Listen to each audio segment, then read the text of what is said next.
Hi, everybody. Welcome to the second hour of the Santita Jackson Show on AM 950 Radio, the voice of progressive Minnesota.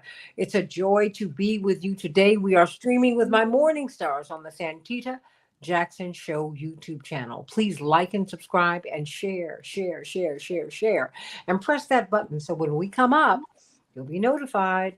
And then, of course, the Santita Jackson and Friends page. Guys, you keep asking to be my friend on Santita Jackson. I can't, they're purging people from that page. Why Facebook has set it up that way, I'll never know. But please go to Santita Jackson and Friends because I really want you to be my friend. I really want that. I really want that. And of course, the the convention of Rainbow Push will be leading into the Democratic convention. So much energy is coming to Chicago. And we're hoping to harness that so that we can use our energy in a positive way. In a positive way. The 13th to the 17th, Rainbow Push, go to rainbowpush.org. We will all be there. Everybody here. Please go to rainbowpush.org and just get to Chicago because the convention, the Democratic convention, begins the day that ours ends. We're the 13th to the 17th. The Democratic convention is the 18th to the 21st. But everybody, don't sleep on the Republican convention. It's going to be up the street in Milwaukee, Wisconsin. Pay attention to that, and please pay attention to everything. It's our country. It really, really is, and we have got to take ownership of this. That having been said, what is going on with the border? It's interesting. We don't talk about when we talk about the border, we think of Mexico. We don't think of Canada, even though the most visa overstays in the system come from Canada.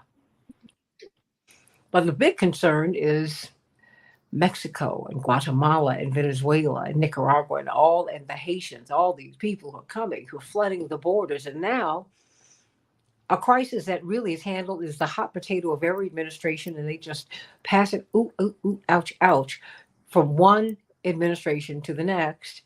Well, we do have a crisis. We do.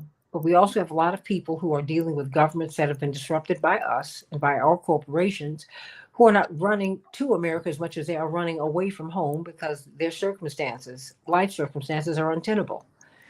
In the meantime, Americans need jobs.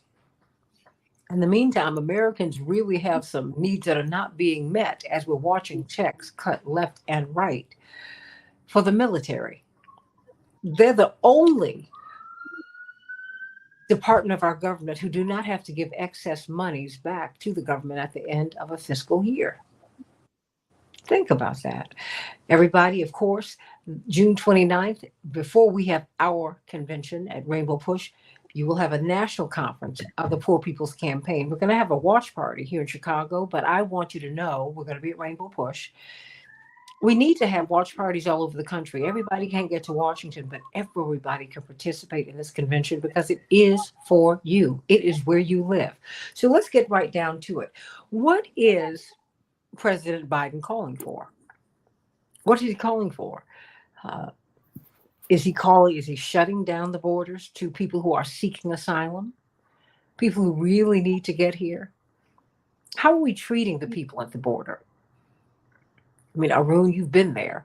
You've seen that the conditions for the people who are subsisting at the border are just simply horrific. But let's start with you, Ari. Ari Paul from Fairness and Accuracy in Reporting. Every time I want some fairness and some accuracy in reporting, no joke. I always look to see whatever hot button issue there is. I'm looking for Ari Paul online, and I'm looking for Arun Gupta. I really want to know what you're thinking. I want to know what you're seeing, Arun. I want to see what your analysis is, Ari. What, number one, just 40,000 foot view, what is the president uh, doing with this executive order? Was that for me or for? Oh, it's for you. All right. Oh, You got to kick things off. well, the news as it was put out in the Times, you sort of put ominously, but surprisingly accurately that this was a Trump, well, I think they called it Trump's loophole or the Trump, mechanism to seal the border. I think for a lot of people, myself included, it really is this great disappointment. of, we were told for 4 years under the Trump administration that the policies under Trump were brutal, were, ending, ending amnesty at the president's discretion, was, a violation of human rights, was anti-immigrant, and, fly in the face of immigration policy for, for the entire country. But Biden's sort of capitulation on this, as he's sort of moved to the right on a whole number of issues. I mean, we've talked on the show before about his policy, the degree to which he's responded to the crisis in Gaza, moving farther and farther to the right. He's just sort of done more of that with this border policy, this hot button issue, but it just doesn't arouse the same kind of ire from the media or the activist class, partially because we're in an election season and there's a lot of focus on, we'll make sure Trump doesn't become president. But at this rate, a lot of Trump's, border, in this case, a border policy is coming to fruition under a Democratic president. So what is he seeking to do? Is he seeking to ban asylum seekers forever? And given the conditions under which these people are coming, how can they file for asylum? I mean, is there a system in place for them to even seek asylum? How does one do that? Particularly if you're poor, do you have access to the internet? All of that. So much of this is done online. Right. Well, I think that's why so much of this has, come, with people just coming to the border claiming asylum, literally with, the stuff that they can carry on their backs and on their shoulders. No, it's not a blanket ban as I've read it. It's to be invoked when there's a quote unquote crisis, which of course is a subjective term in the eyes of power. So it could be indefinite. Who really knows? So it's not pitched that way as a permanent seal. But one could certainly, in the most pessimistic sense, fear that this could be used or could be abused to really cause a greater crisis. I mean, I think you're right. There is a lack of information. I mean, even among educated people who study immigration and write about immigration will talk about how Byzantine the process is, which is why there's a lot of rejection of the idea around the debates about undocumented immigration. Well, shouldn't immigrants go through the proper channels? Well, they didn't go through the legal mechanisms.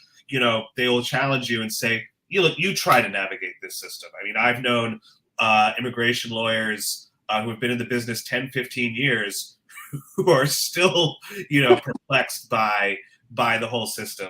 I have immigrants in my family who have told me, what is, the hurdles that they have kind of gone through in the paperwork that, especially even if you're educated, they're hard to go through. And so imagine if English is not your first language, you don't have access to the internet or don't have, access to information. I mean, people really, really are desperate. So we've always had a very Byzantine immigration process.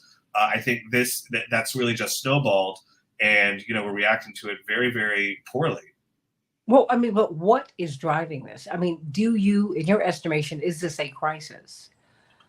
I think it's a crisis, certainly for immigrants, for people who are coming to this country. I mean, look, you said it, you sort of alluded to it a minute ago, but I think we should say it stronger. The people who are coming from Mexico, Guatemala, Honduras, El Salvador, it's very easy in the press or in political debates to say, well, it's unfortunate for them, but why is this our problem? They're fleeing the violence that we have exported for the last half century in Central and Latin America. I mean, this is just a fact. These are people fleeing civil wars and an ill-fated drug war that the United States caused for. Now, it's not necessarily, Biden or this administration's fault, but it's certainly the well, you could probably blame some of the drug policy on Biden's previous career in the Senate.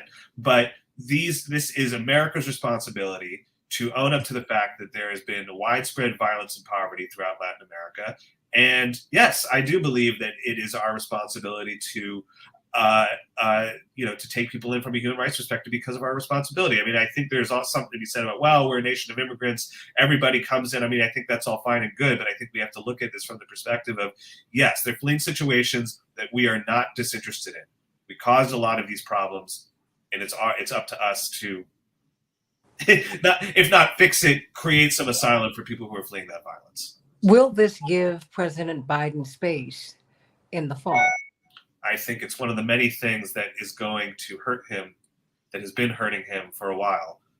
We've talked about on this show before the blowback that he's gotten from his position on Gaza, losing Arab American votes in very important states like Michigan.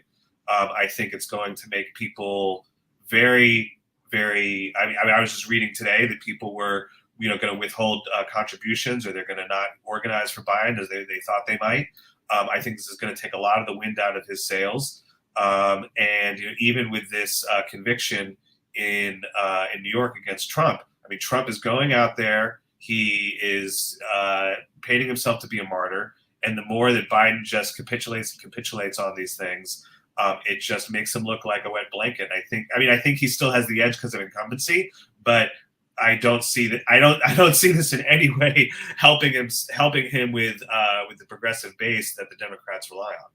So we're talking with Ari Paul from Fairness and Accuracy in Reporting. Ari Paul, Fairness and Accuracy in Reporting. What have you asserted in your latest piece? Well, Mexico will have a new president, Claudia Sheinbaum, who comes from the same coalition as the outgoing president, President Obrador, often known as AMLO. She is being celebrated for being the first woman president, who will be the first woman president of Mexico, the first Jewish president.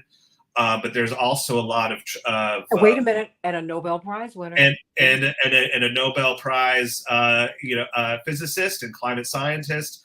She's a lot of things. She is a lot. Don't shortchange my sister. That's right. Give her all her props. Yeah, no, you're absolutely correct. So there's a lot of interest around who she is and her, the fact that she's a climate scientist and her identity.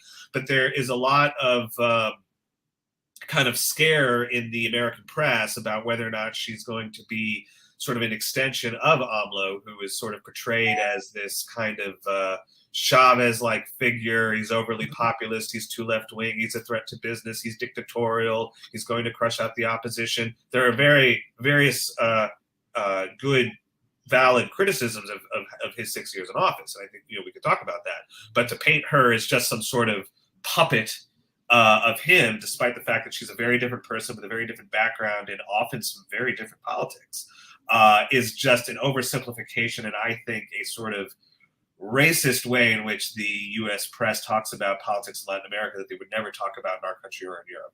Well, are they pushing back against her? Are they making too much of the fact that she is Jewish?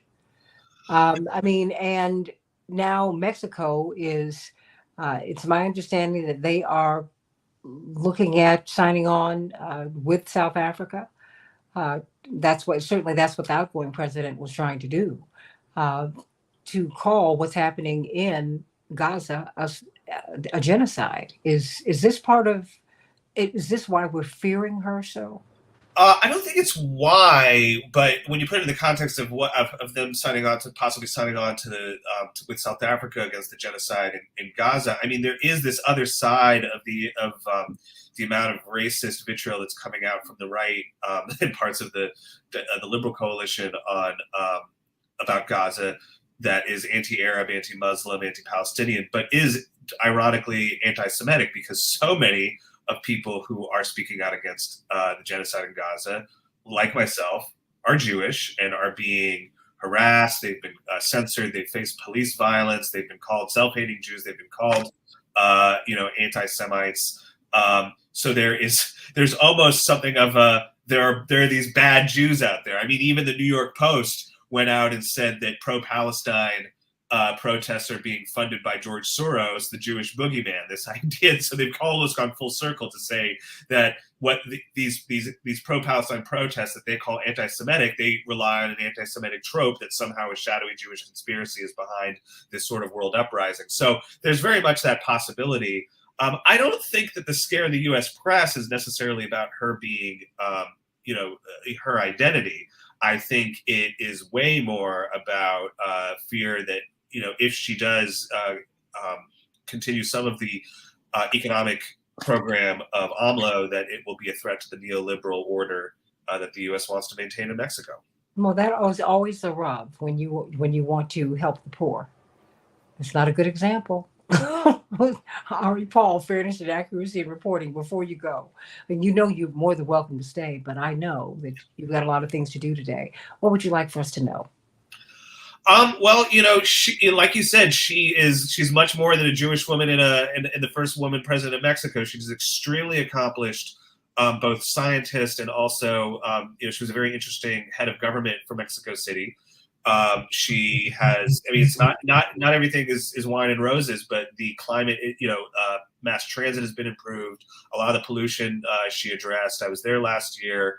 A lot of things have been improved and things we're looking up. So she has a track record, and I think she's going to bring, that kind of governance to the Mexican presidency. Now she has a lot to face: cartel violence, this issue at the border that we just talked about, and a lot. Her predecessor AMLO did not have a plan. Has not been successful in confronting that. So she's got a lot of challenges ahead of her. I would say if anyone from the U.S. government is listening, I would say one should put aside these fears and work with her rather than against her. Ari Paul, fairness and accuracy in reporting. Always get such great information from you. Sending you so much love today. Thank you. And as we welcome John Washington, I saw him on Democracy Now! This morning and was just absolutely thrilled by this wonderful interview, helping me to understand what it is that we're looking at. We've got Arun Gupta, of course, investigative reporter. I've read you everywhere, the Daily Beast and the Guardian, The Intercept. I've been following you for a long time. Didn't know you were a chef, but that's another story for another day. And of course, tremendous political organizer, Gabe Drobny, and Sheila Garland from the Poor People's Campaign. Of course, their convention is June 29th, national conference. We're going to have that watch party at Push. I think we're going to have to get some tuna. My mother makes mean tuna salad. And some of those buckets of chicken. No individual meals for you. We're going to eat what everybody brings. But before we pivot to you, John, Arun Gupta, brilliant investigative reporter, and independent reporter, and that's one of the things that I've always loved about his work. Arun, you've been at the border. John, I wanted him to describe what he has seen, because as you know, my brother, who's now in Congress, went to the border when they were chasing the Haitians with the horses a couple of years ago, which was like reminiscent of like slavery. But they were treating all of those desperate people that way, which is why so many people rushed down there saw Kerry Kennedy down there. Everybody was just appalled by how they were being treated. But what is stunning, Sheila and Gabe, is that he has witnessed these horrific conditions that these desperate people are having to live under. Arun. Yeah, so I've been down to various border cities such as Tijuana, which is right across from San Diego, and Matamoros, which is the furthest end on the eastern side, right at the tip of the Gulf of Mexico. It's across from Brownsville, Texas. And in 2020, right before the pandemic shut everything down, and no one knew there was going to be this global pandemic, I spent a week with my partner, Michelle Fawcett, reporting from Matamoros. We did a lengthy article for The Nation. And this was under Trump, of course. And what was going on was unprecedented. For the first time in American history, and I talked to various historians, there were refugee camps, massive refugee camps along the U.S. border in 7 different cities in Mexico that held an estimated 50,000 people, really from across the Americas. And now it's actually from across the world, that people across the world are going to Latin America and trying to work their way up to the border. So there's Russians, Ukrainians, Indians, Chinese. And if they make it to the border, since 2005, when the U.S. Pressured, threatened, bribed the Mexican government to begin the drug war that has destabilized Mexico that Ari just talked about, over 300,000 people have been killed, 100,000 estimated migrants. And so when we were there, we talked to two groups of people who had been kidnapped when they got to the border. In one instance, it was by the Mexican police, who then turned them over to the cartels. Now they survived. In one case, it was a family. They were beaten and abused for weeks because 80% of the people, at least from the Americas, who come to the border, have relatives in the U.S. And because of the U.S. policies, right? Because of this militarization of the border, because of the drug war, and we have to remember the drug war. What's going on is we're sending them our guns, right? That's where they're getting all the guns from, because we have this massive weapons industry, and these guns are going down south, and they are sending us drugs. They're feeding our drug appetite, right? So because of this prohibition on drugs, it's what's caused this drug war that has completely destabilized these countries. And it's built on, what Ari talked about, this 50 years. And in fact, we could go back 200 years, to the Monroe Doctrine and gunboat diplomacy and destabilization and wars and coups, and what we see at the border is a result of these policies. And when I was there, it was also, we're seeing the result of climate chaos, that we're starting to see the climate refugees fleeing areas, because many of these societies are still peasant societies, fleeing collapsing agriculture as water dries up and as temperatures rise. So these people who were kidnapped, it's what the cartels do is they try and extort money from families in the United States, and in one case, this family, a few $1,000s was extorted, and one member was freed, and eventually the rest of them escaped. But, for everyone who I interviewed who lived to tell the tale, how many have died? And we have created just a vast killing field, as Europe has done with the Mediterranean. In the last, I think, like 10, 15 years, 22,000 migrants have died trying to cross the Mediterranean. I happened to arrive in Athens last year. It's almost the 1-year anniversary, when the Greek Coast Guard deliberately capsized a migrant boat, killing over 700 people. In the Americas, the U.S. has now completely militarized the border through Mexico, through Central America. They've created all the way down to the Darien Gap.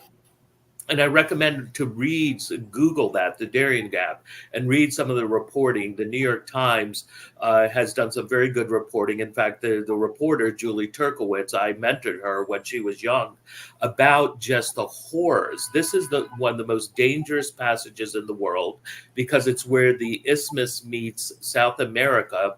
So you have all these geological forces that lead to just treacherous mountain gaps, raging rivers, dangerous jungles. It's a lawless zone. Again, it's controlled by gangs and cartels. There are thousands of migrants who are dying trying to cross the Darien Gap every year. So many. In Matamoros, I interviewed this woman from Haiti, and it was before I realized how horrific the Darien Gap was. And she had just this beautiful, bubbly little 2-year-old girl with her, and she had carried this girl for 13 days up and down these mountains. People will slide down these slopes because they're so muddy, and they'll disappear and never be heard from again. They'll be crossing the rivers, just holding on to a rope, and get washed away, disappeared, never heard from again. These cartels murder, kill, rape people, especially women. We have created just a horror that just far exceeds, the Iron Wall in the Eastern Bloc, right? If folks remember the Cold War, the U.S. always used to rail about how many Germans were killed trying to flee Berlin and cross the Berlin Wall. And it was something like over 400. And of course, it was an atrocity. But for the U.S., there are probably more than 400 migrants who die in a couple of weeks trying to reach the U.S. My best estimate is that over 10,000 a year, and it could be far higher, are dying trying to reach the U.S. And what this asylum policy does, it's not going to have any effect. First of all, it's illegal. Asylum is a right under U.S. law because of the conventions coming out of World War II, such as the conventions against the prevention of genocide, such as the conventions on the rights of refugees. Congress ratified these treaties. They have the status of U.S. law. Anyone has a right to come to the U.S. border and say, I have a credible fear of persecution, and you're supposed to be let in. And you are not supposed to be subject to what's called refoulement, which is being sent back to where you came from because you may be threatened there. And these camps have become also places of extreme violence, of murder, of sexual assault, of theft. We don't know how many migrants. It's probably hundreds every year who are dying in these cities. They're extremely violent because there's so much money to be made off of them. And so we've created this absolute nightmare. And what I saw when I was in Matamoros, it was about as good as a refugee camp could be. There was a mobile health clinic, Jose Andreas with his, what is it, Feed the World Kitchen. World Kitchen, right? They had created this, built this big canteen there that could feed 1,200 people at a time. There were concrete showers and laundries that had been built. There was electricity, but it was still camp. People were living there full time. And it was just full of all these little children and families. And when it rained, it would create all this mud. And the medical personnel said it would lead to communicable diseases, waterborne diseases like cholera, like dysentery. When it was dry, because there were over 2,000 people living there, all the grass had been stripped away. So you'd get this fine dirt that would blow and everybody would have respiratory issues. And, by the fall of 2020, it started to look like a concentration camp. The Mexican government had put razor wire around it. The cartels controlled it because the refugees were such a source of money. They were enforcing this type of vigilante justice. If someone was caught stealing or if they were accused of being of domestic violence, they would wind up dead. Bodies would turn up with no heads. People were dying trying to cross the Rio Grande regularly. There's that heartbreaking photo of that father and daughter, I forget their names, from El Salvador, whose corpses turned up on the bank, with the father with his arm wrapped around the daughter. And the final point I'll make is these are what become death camps. And it may seem like I'm being hyperbolic, but the fact of the matter is you see these countries undergoing economic collapse, social collapse, extreme violence, such as in Ecuador, right? The object of U.S. drug war, of U.S. coups. And as climate chaos, it's not change, it's climate chaos starts to take hold, you're going to see these massive waves of refugees. And I firmly believe, just as in the United States, the Mexican elite would be perfectly happy to do America's dirty work. Now, they won't do it directly, but these camps will turn into death camps because there are going to be massive waves of refugees in 5 years, 10 years, 20 years. And these policies are not going to stop it. The U.S. response is militarization. And the worst part is Biden is feeding into the white nationalism and saying that the solution is this fortress America to protect us from these savage brown hordes. And this is this demonization of the other. And of course, as people of color know, Black, brown, Asian, Native American, this is the necessary precursor to genocide. And I think we are on the genocidal path, and we are seeing it with the Biden administration, certainly in Gaza. And we have to unite to defeat this just absolutely horrific policies that Biden is instituting. I'm going to pivot back to you, Gabe Drobny, and you, Sheila Garland, of the Poor People's Campaign. And of course, Gabe Drobny, brilliant political organizer. But I saw this gentleman on Democracy Now! Earlier today, and I was so moved because indeed I ordered your book, The Case for Open Borders, which is what Arun Gupta a brilliant investigative reporter. You can read him on the Intercept, the Daily Beast, the Guardian. Uh, Stellar credentials. And Ari Paul, a contributor to Fairness and Accuracy in Reporting. And of course, you write for the Arizona Luminaria. He's made the case. Most Americans do not know, Sheila and Gabe,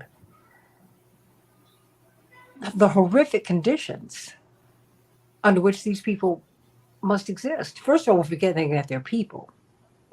I mean, and please, please make the case for open borders, because you do know many Americans would not be supportive of that idea. I guess unless it came to their grandparents or their parents or themselves.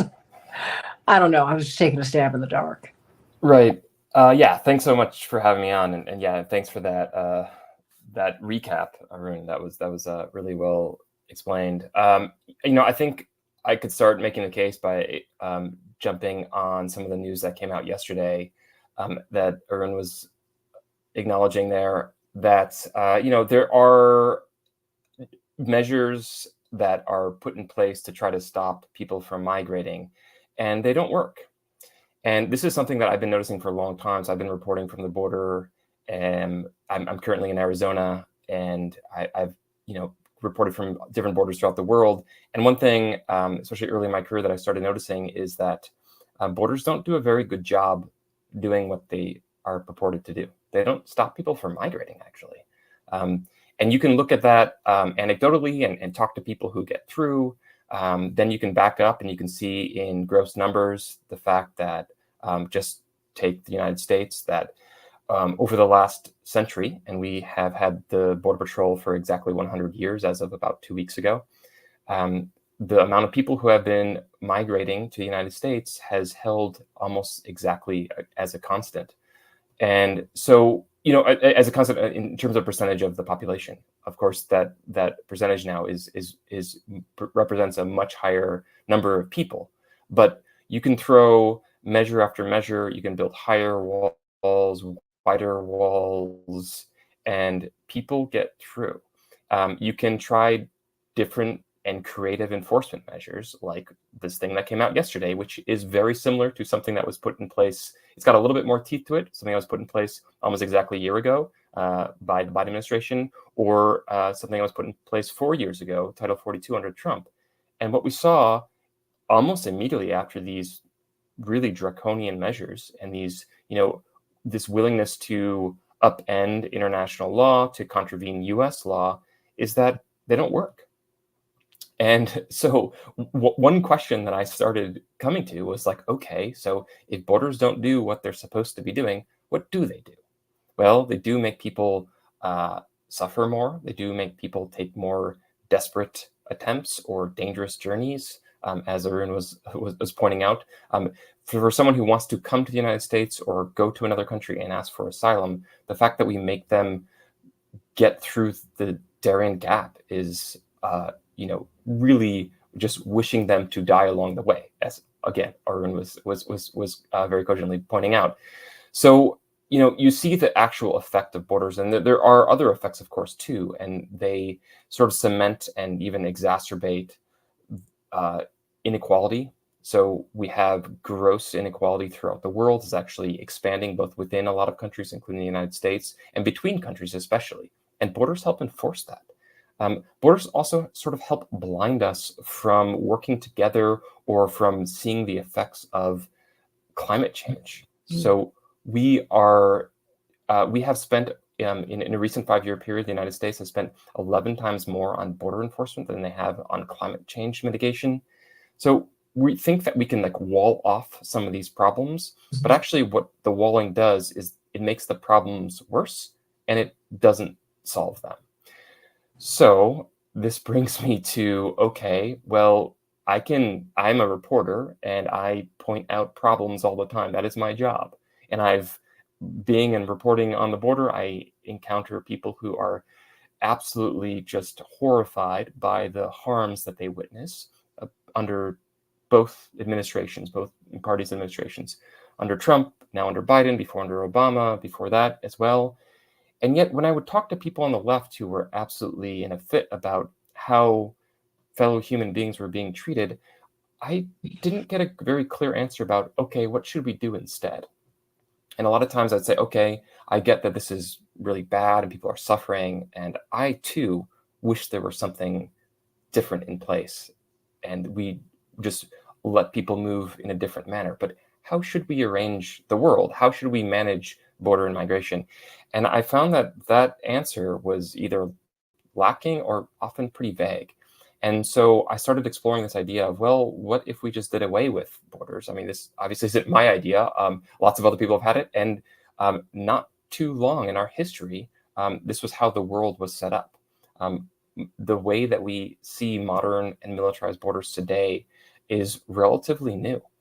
In the year 2000, there were about 12 militarized borders throughout the world. Right now, there are about 80. What is driving that, John? What is driving that? Yeah, is it xenophobia? I mean, protectionism, combination? I mean, what? Yeah, that's a good question. You know, I think there's a number of different things that are driving it. Definitely xenophobia. I think fear. And, you know, fear is a very winning campaign tactic. I mean, that is how Trump got into office. That is how a lot of other right-wing parties throughout the world have, you know, gripped their electorates and achieved power.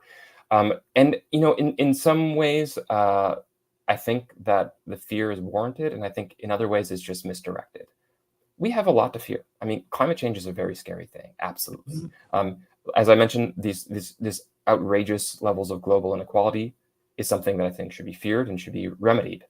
Also, you know, there's a number of other problems. There's absolutely an opioid epidemic in the United States and elsewhere.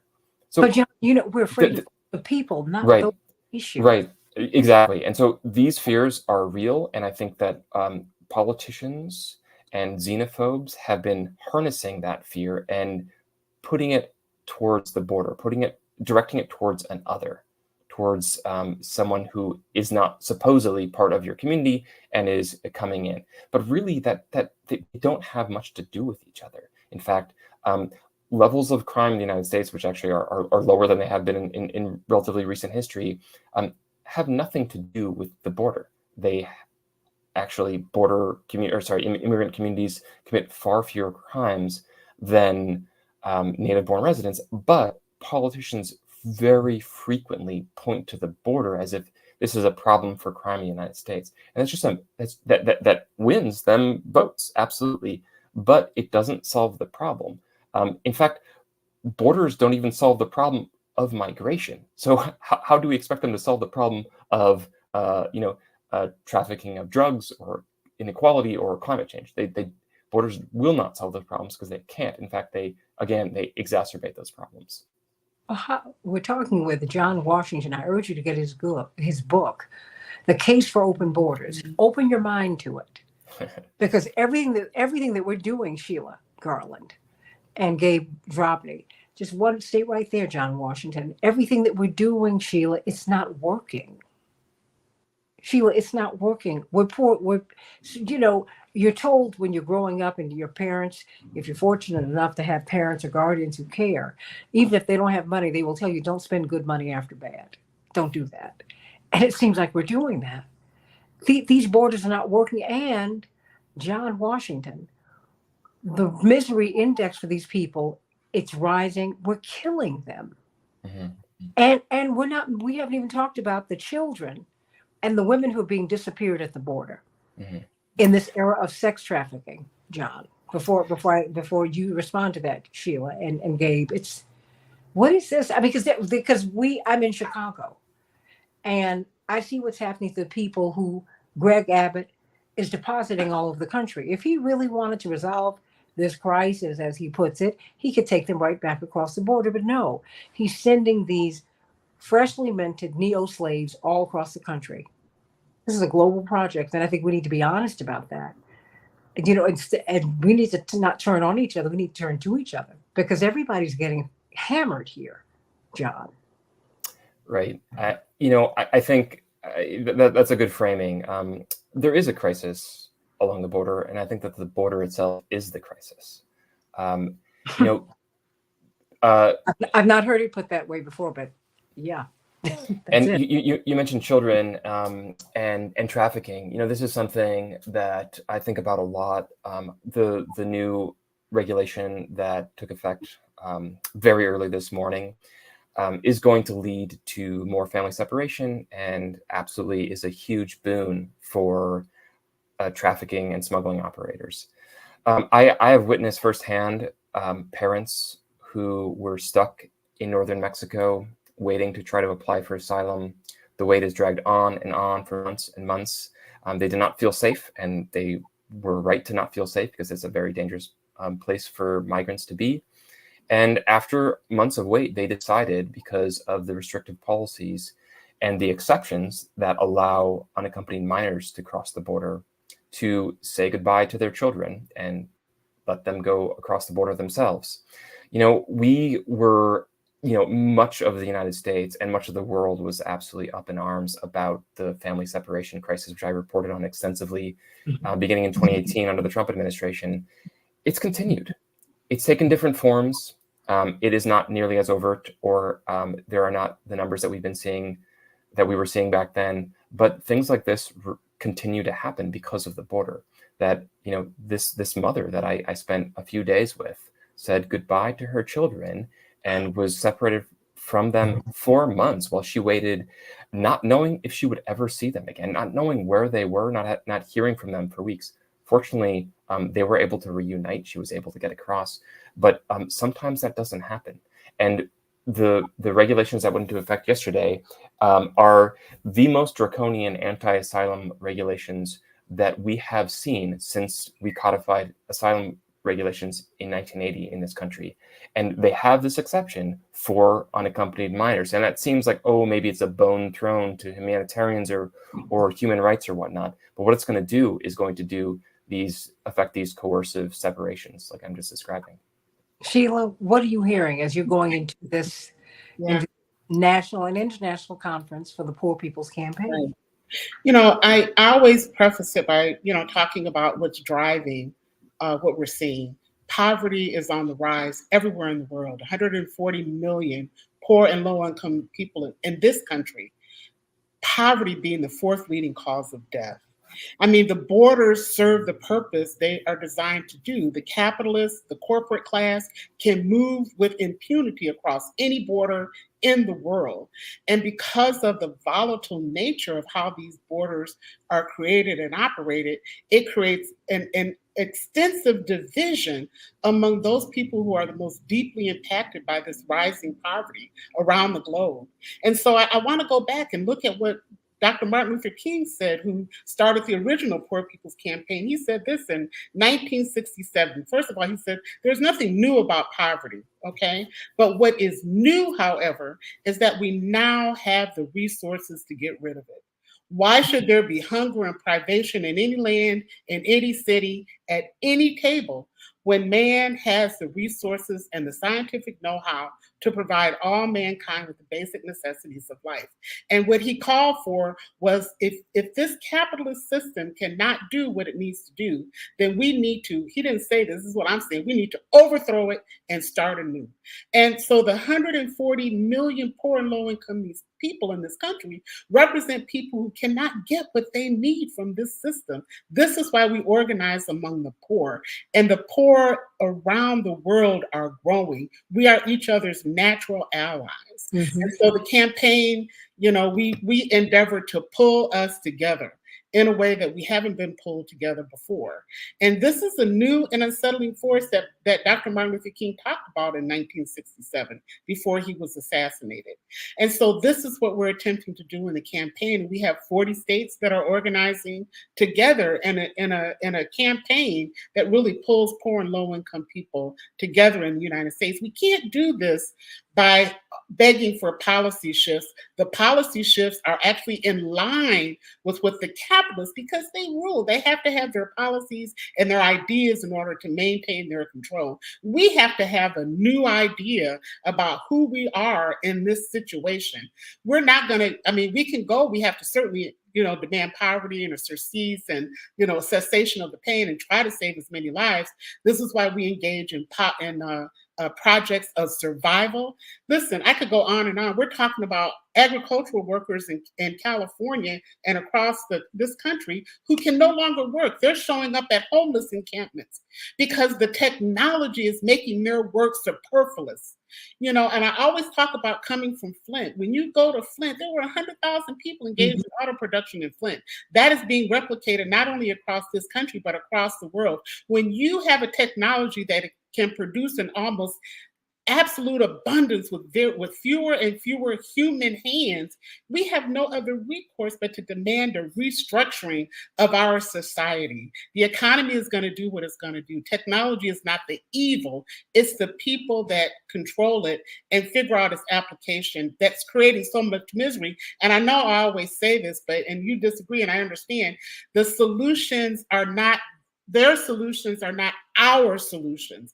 We have to have our own solutions, and I don't disagree with that, though. And I'm just saying their solutions are not our solutions. I always say the capitalists don't have any solutions. I guess I think they do have solutions, but what they want to do is take us out. They want to take us out. If you listen to people at the World Economic Forum, if you listen to Prince William, who says there are too many people on Earth, that the animal to human ratio is off.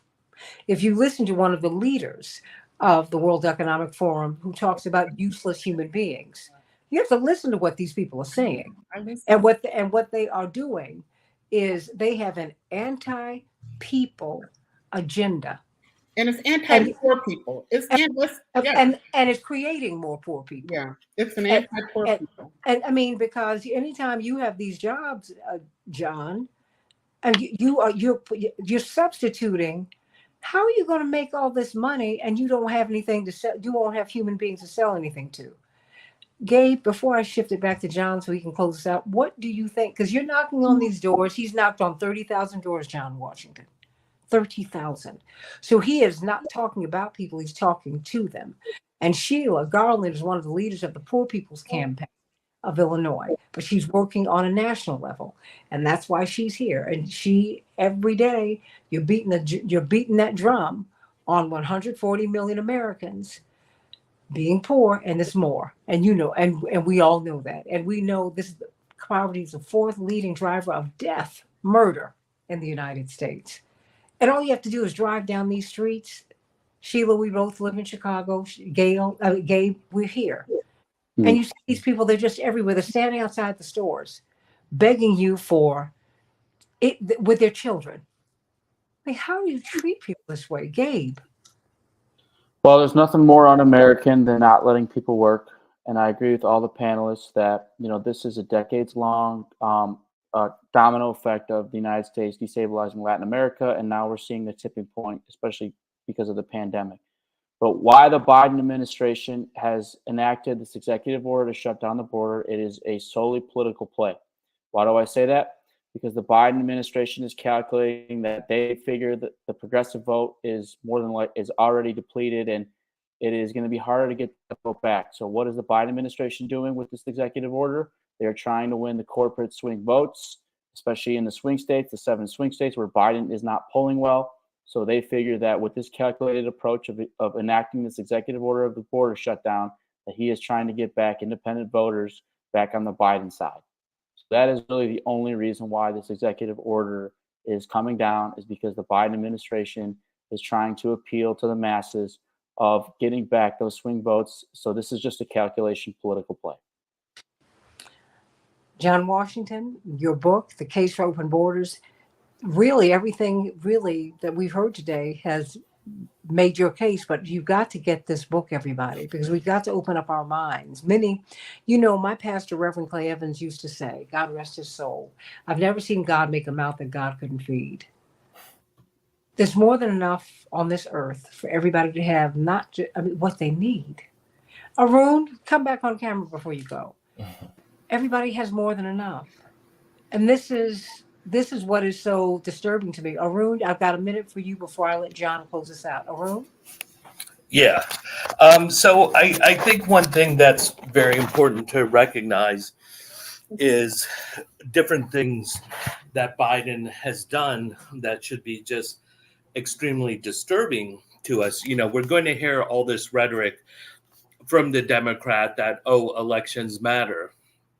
And, I just want to emphasize really what Sheila said. It was so great that what the Democrats are actually saying to us is elections don't matter, because we have seen the Democrats go from defund the police to fund the police, just, a complete slap in the face to Black Americans so fast it caused whiplash. We have seen just, what is happening in Gaza. Again, this is going to be something that scars the 21st century deeply.